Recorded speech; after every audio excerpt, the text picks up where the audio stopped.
Hey everybody, I'm Tarl Yarber with Fixated Real Estate. Today I'm going to show you guys how to build an awesome real estate investment team. Now, why is this important? If you're just starting out in today's market, it's now more than ever more important to try to build a business and try to build a team that really doesn't cost you much money, if any money at all. But these are key people that you're going to need if you want to become successful and also have less stress in your business. Now, for those of you guys that already have a business and you already have a team, I'm going to give you guys some tips and maybe some people you're missing on your team, but also some ways to scale back a little bit so you can still be effective, but maybe not cost as much money out of pocket. There's some amazing people you can add on your real estate team that really don't cost you anything at all to have them on your team to begin with. Most of us start this business alone, kind of like on an island by ourselves. We read a book, we go to a seminar, we do something, and we're by ourselves doing kind of a DIY business. Well, if you're going to grow to the next level, and if you want to make your business really successful in real estate, you got to surround yourself with the right people, and we're going to go over that right now.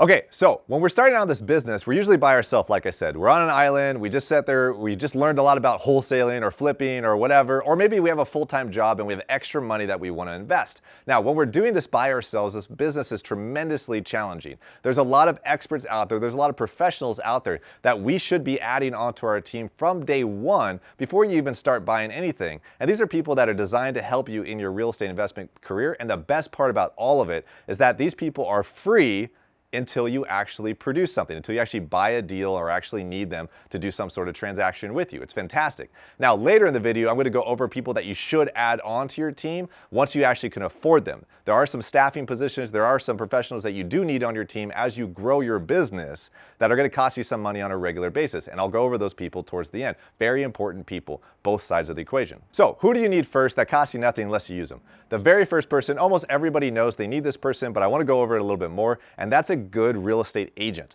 Real estate agents are super important. And right now, joking aside, they're everywhere. Everywhere there's a real estate agent. That's one of the bad things about real estate agents is you throw a rock, you hit 15 of them. But that said, there's really good ones out there that are great with working with real estate investors. In fact, there's a bunch of them on BiggerPockets.com. Definitely check it out. You can tell which ones are the good ones and which ones are the bad ones. Make sure you're looking for the good ones. Now, that said, why is a realtor so important, a real estate agent so important to have on your team, especially an investor-friendly real estate agent?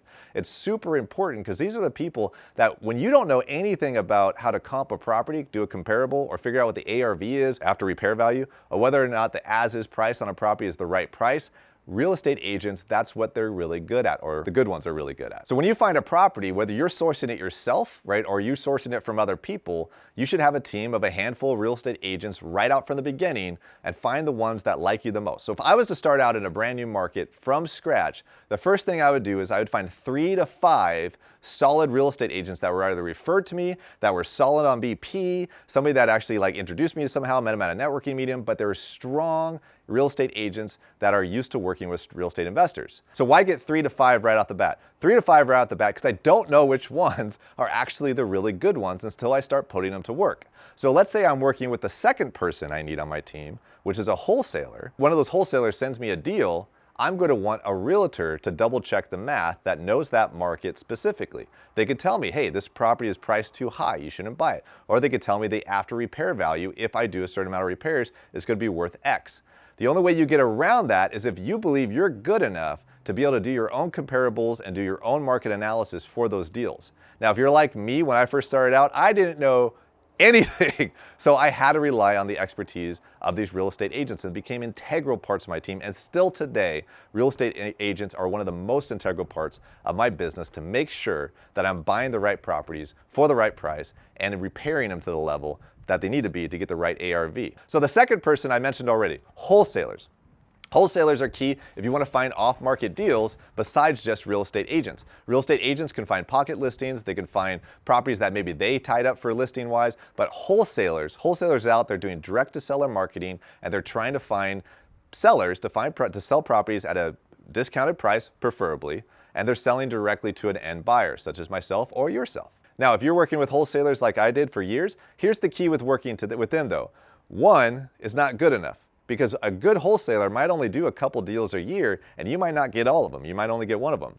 Most wholesalers maybe find one deal in their entire career, and the question is, are you going to be the one that they send that deal to? So you got to network with a lot of them. The third person you need, of course, is you need to actually be able to pay for these deals, and that's typically a lender. So unless you're already rich or have a lot of money set aside somewhere or a lot of equity you can pull out on a cash out or an equity line of credit, you're typically going to need to borrow more money in order to do this business. So you need a lender. Now the lenders could be private money lenders, hard money lenders, joint venture equity partners, traditional banks, community banks. It could be all of them. And as you grow your real estate business, you should be keeping a list, a spreadsheet of actual lenders that you reach out to, you contact on a regular basis that you can reach out to at any time. You might find a deal, let's say that you get a single family deal in this particular market over here that only maybe a handful of lenders like to lend on. You might find another deal in another market like a commercial lender, like commercial property, that only certain portfolio lenders like to lend on. And if you have a list of all these different lenders that are out there, you can pick and choose who you call up to borrow money from and work out those terms. Really important to keep a list, and really important to constantly network, because some lenders go out of business, some lenders change their terms, new lenders always pop up, new products come out. This is a work in progress throughout your entire career. One of my pro tips I can give you about working with lenders right now is they're also your free underwriters. And now what do I mean by that? If I tie up a deal with a wholesaler and I think I'm going to buy it, or even a realtor, and I don't know if it's a good deal or not, maybe I'm a little new, I can send that deal to a hard money lender, right? Most hard money lenders are going to lend on you if it's a decent deal, right? But if a hard money lender looks at it and goes like, we're not going to lend on this deal, you should be asking yourself, why? Why aren't they going to lend on it? If it's a good deal, like a 75% LTARV, loan to after repair value, right? Why wouldn't a hard money lender lend on it? They would. But if all of a sudden the ARV's off, your budget's off, they don't think it's a good deal, and they're not lending you the money, you should ask yourself why. They just did free underwriting for you, and you might be dodging a bullet at that point. Or you might have the wrong lender. But something I did for years is I would send my deals to specific hard money lenders in my market just to see if they would lend on it. And if they would, then I would look at the deal longer. If they wouldn't, then I would skip and move on. The second pro tip with working with any kind of lender, and why you need it, especially when you're starting out, is they can give you proof of funds. Great hard money lenders out there. My company, I have a company that does this. We can give proof of funds to most people without ever really looking at your finances, because it's not a guarantee. It's basically saying, yeah, we would lend on this property for X amount of dollars to this person as a hard money lender if they meet this criteria. But that wholesaler, if you're a wholesaler, can use that piece of paper from a company like mine or other people's to be able to go out and put offers on properties. It's a proof of funds letter. A lot of hard money lenders will give those to you just because you have a pulse. So check that out.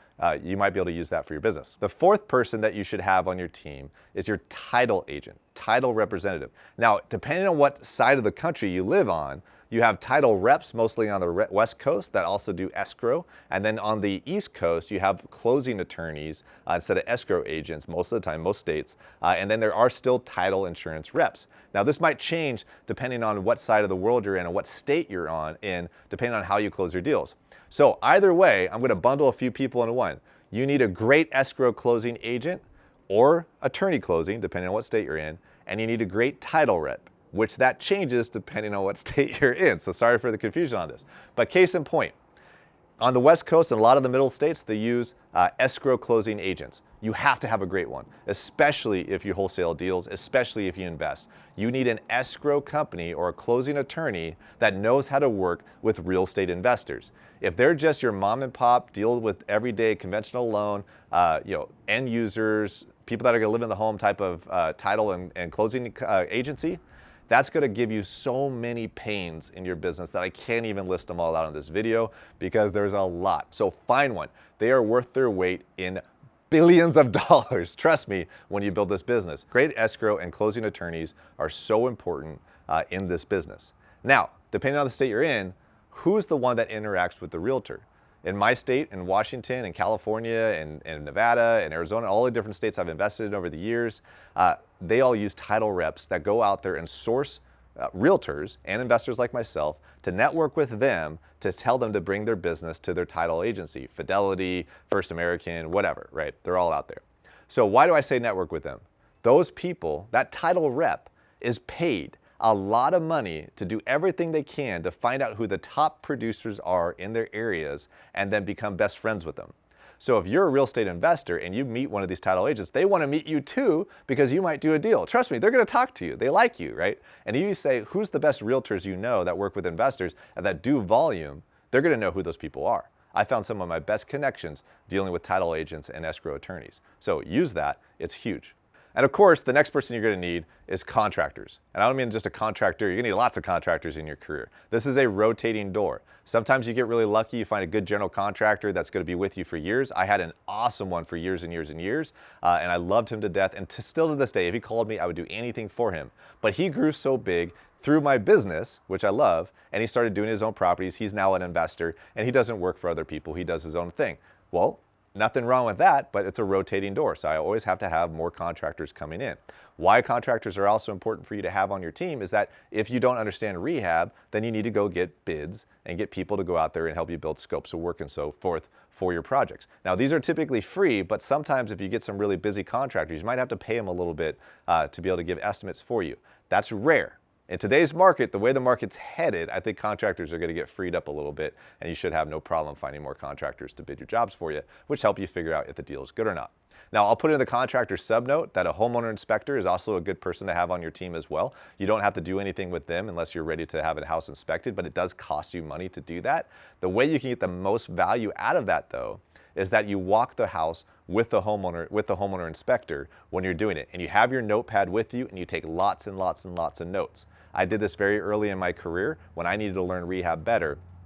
I wouldn't pay a homeowner inspector for a report. I'd pay for a homeowner inspector to be able to walk the property with me, take lots of photos, and then I would write down the report on my own notepad. And I saved myself maybe $300 on an inspection just because they wouldn't have to spend so many hours making the report. That's a good pro tip for you guys to pay attention to. Now, one of the last things, right, that is kind of that I'm putting this down here as a subnote, that it's a maybe person that you need to have on your team depending on you and your skills and who you already have around you. But that's somebody that would be more of a designer, architect type person for your projects. Depending on the type of projects you're doing, if you're like me and you're not good at picking out finishes and stuff for your projects, then you got to lean on somebody else to do this. Now, the key pro tip to your design person on this that I used was going back to step number one, which is a good, solid realtor that understands investing, that understands after repair value. So I used to do this a lot. We'd find a property that's totally messed up, and then I'd get my realtors involved, and they would help me build out the finishes that needed to be done to the property in order to be able to sell it for whatever amount of dollars that we wanted to sell it for the ARV. I'd make my realtor help me build out the finishes for the project because guess who's listing it? That realtor. So if the realtor thinks it's worth 400 grand, if we put in all these finishes, then let's have the realtor pick out the finishes so they can put their money where their mouth is because they're going to get the back end listing. This is the same with BRRRRs and rentals. You get your property management involved, right? You find a property manager on your team, which is another person you need. I just threw that one in there, sorry guys. But a property manager to come on your team, so that way they can help you pick out what you need for your finishes and so forth as well. A good solid property manager is going to help you out with that, so you gain the right value for the rents that you need in there. So 2 key tricks on that stuff. Architects, I wouldn't use them unless you need them for structural issues and things like that and permits, but that's besides the point. And then last but not least, the thing that everybody thinks that you need to pay a lot of money for, that I don't need to pay anything for, and neither do you, no matter who you are, and that's somebody to drive your properties and somebody to drive pictures, take pictures of new acquisitions, take pictures of properties that you are looking to buy, and also take pictures and QC projects that you already own as you grow your business. Now, why I say that's free. You're watching this video, you're excited about real estate. Maybe you're a newer investor and a guy like me calls you up and says, hey, I met you at a meetup. Would you like to drive a couple of my properties and learn how the rehab stuff goes and see the progress and stuff? And in return, can you just take a bunch of photos for me? You could also call me and ask questions too. How many of you guys watching this video right now would totally jump in their car and go drive an active rehab project for somebody and take pictures for them just because you want to go see a deal and see what it looks like and be able to ask questions from an experienced investor? So many people would do that in a heartbeat. In addition, if you're doing acquisitions and you can't go drive all the properties, if somebody's like going out, if you need to get pictures on a property and stuff, there's plenty of also newer investors, excited people that would love to go drive that property and take pictures for you and put them in Dropbox or Google Drive for you. We use that all the time. We've done it for years and it's integral to my business. It costs us nothing. All right, so I'm going to end on this. Who do you need on your team once you can actually afford people? Because Early on in our career, we can't afford anybody. It's just us by ourselves, right? And we don't know who to bring on. I've already listed out all the people you can bring on your team that you have to have, that you don't need to pay them anything until you get a deal or until they do something. These people you do need to add onto your team once you can afford them. First person I would say right out the bat, a lot of people say assistant, project manager, whatever, right? Some sort of stat. No, I don't agree with that at all. The first person is your bookkeeper. You need a good bookkeeper on your team if you're going to do this business. If it's not going to be you, it's got to be somebody else. And if it's not, if you don't know what QuickBooks Online is, it definitely needs to be somebody else. So a good bookkeeper, not only somebody that's a good bookkeeper, but somebody that's a good bookkeeper for real estate investing is crucial in your long-term success in this business. And the sooner you get a solid bookkeeper in your business that can help you structure your finances the right way with the right classifications, the right books, the 10x better your life is going to be in the future once you grow this business. Please trust me on that. Next person that you're going to have to write a check for as well that you don't typically need right away is going to be some sort of asset protection attorney, some sort of entity corporate structure attorney. This is where people say, should I get an LLC, S Corp, whatever, do it in my own name? Those are all things that that person can help you out with. Where I believe a lot of new people fail is that they spend a bunch of money on that right away without ever doing a deal. Depending on the type of deals and what you're going to do will depend on whether you need that person in the beginning or need them later. My suggestion is just go out there and start making stuff happen. And then once you can afford it, then go ahead and get an entity of some sort, but you're going to need somebody to handle that for you. You've never done a deal, you don't really need it. And you can always make one in the middle of escrow if you need to once you tie one up. If you don't know what that means, then you got to learn. Watch more videos. So the other person I would say that you need next is kind of a flip side. You either can pay for an assistant or you can pay for a project manager depending on what level of your business you're in and how far you go. Some people like to offload the construction in their business sooner rather than later, in which case you're going to need some project managers on your team. That's a big check. That's a big pain. That's something that you need to be able to afford and scale up to. Sometimes you just start out with an assistant, somebody that can help you out with all the different little bogging down things in your business to help you like free up more time. Right? But the key to any of those people is make sure they're the right people in the right seats and you don't just hire whoever's most convenient. That is very, very important long term. Now, I dumped a lot at you guys in this video. Make sure you guys comment and subscribe to this video. Make sure you like it as well. Add comments to this. This is BiggerPockets. There's people that read these comments that like to also add, that reply to your comments, help answer questions. I do my best to go in there and answer some questions as well if I can when I have free time. But make sure you comment, like, subscribe. You can follow me on Instagram at Tarl Yarber, and I'll see you guys at the next video.